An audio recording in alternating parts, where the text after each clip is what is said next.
As a plane soars over the high desert of southern Peru, the dual-paled monotony of the rocks and sand organize and change from distinct white lines gradually evolve from tan and rust red.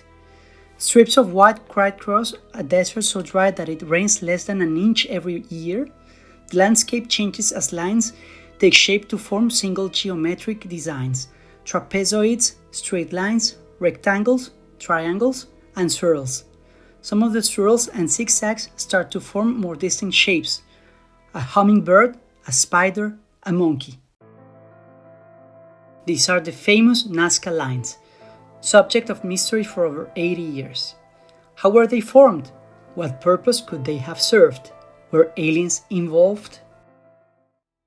The lines are found in a region of Peru just over 200 miles southeast of Lima, near the modern town of Nazca. In total, there are over 800 straight lines, 300 geometric figures, and 70 animal and plant designs, also called biomorphs. Some of the straight lines run up to 30 miles, while the biomorphs range from 50 to 1,000 feet in length, as large as the Empire State Building. Peruvian archaeologist Toribio Mejia Cespe was the first to systematically study the lines in 1926. However, since the lines are virtually impossible to identify from ground level, they were only first brought to public awareness with the advent of flight, by pilots flying commercial planes over Peru in the 1930s. American professor Paul Kosok investigated and found himself at the foot of a line on June 22, 1941, just one day after the summer solstice. At the end of a full day studying the lines, Kosok looked up from his work to catch the sunset in direct alignment with the line. Kosok called the 310 square mile stretch of high desert the largest astronomy book in the world. Kosok was followed by the German Marie Reiche, who became known as the Lady of the Lines. Reiche studied the lines for 40 years and fought unyieldingly for her theories on the lines' astronomical and calendrical purpose. She received a National Geographic grant in 1974 for her work. Reiche battled single-handedly to protect the site. She even lived in a small house near the desert so she could personally protect the lines from reckless visitors. The lines are known as geoglyphs, drawings on the ground made by removing rocks and earth to create a negative image.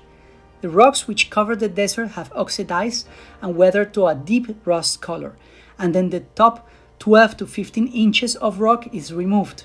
A light-colored, high-contrasting sand is exposed. Because there's so little rain, wind, and erosion, the exposed designs have stayed largely intact for 500 to 2,000 years. Scientists believe that the majority of lines were made by the Nazca people, who flourished from around 1 to 700 after Christ.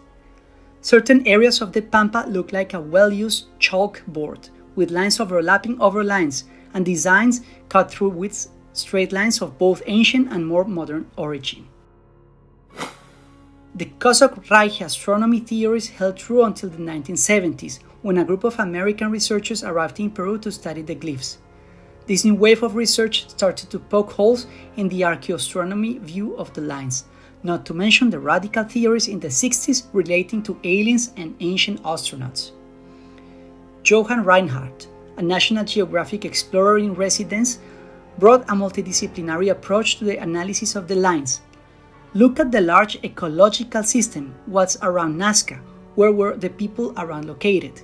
In a region that receives only about 4 millimeters of rain per year, water was clearly an important factor.